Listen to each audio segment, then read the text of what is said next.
Yesterday, before votes were tallied, I shot a video that some of you may have seen in which I said to the American people, regardless of which side you were on in the election, regardless of whether your candidate won or lost, the sun would come up in the morning. And that is one bit of prognosticating that actually came true. The sun is up. And I know everybody had a long night. I did as well. I had a chance to talk to President-elect Trump last night, about 3:30 in the morning, I think it was, to congratulate him on winning the election. And I had a chance to invite him to come to the White House tomorrow to talk about making sure that there is a successful transition between our presidencies.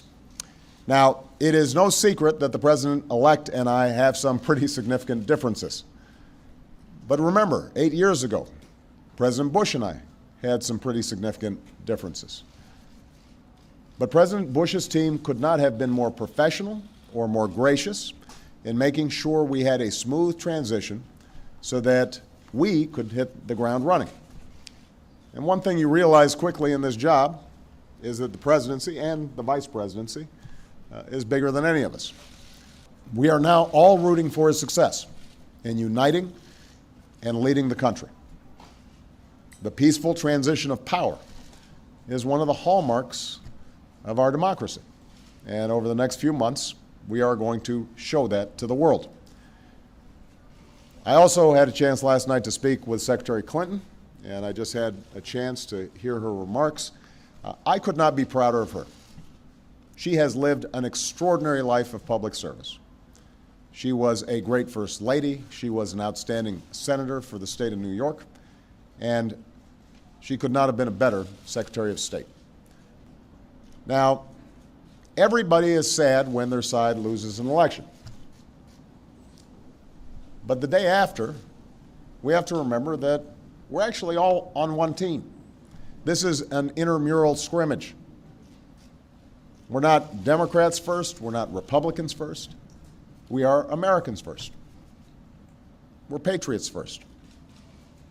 We all want what's best for this country.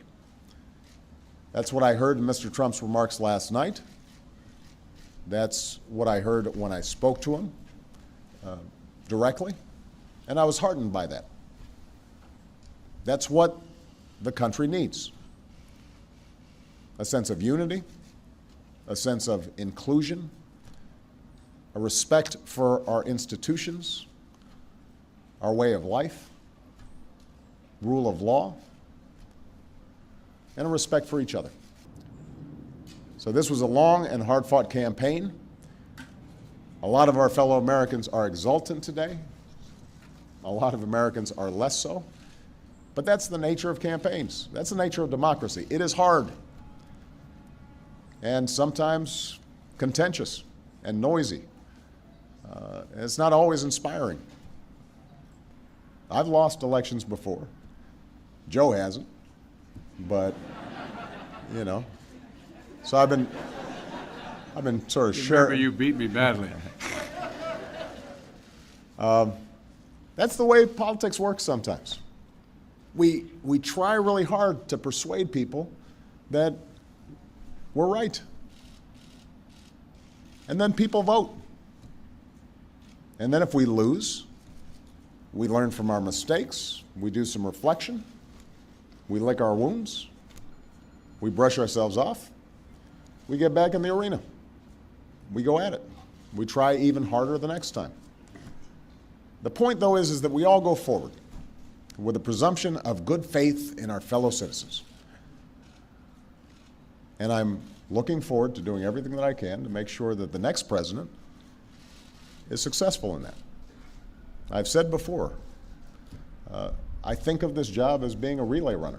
You take the baton, you run your best race, and hopefully by the time you hand it off, you're a little further ahead. You've made a little progress. And I can say that we've done that, and I want to make sure that handoff is well executed because ultimately we're all on the same team. All right? Thank you very much, everybody.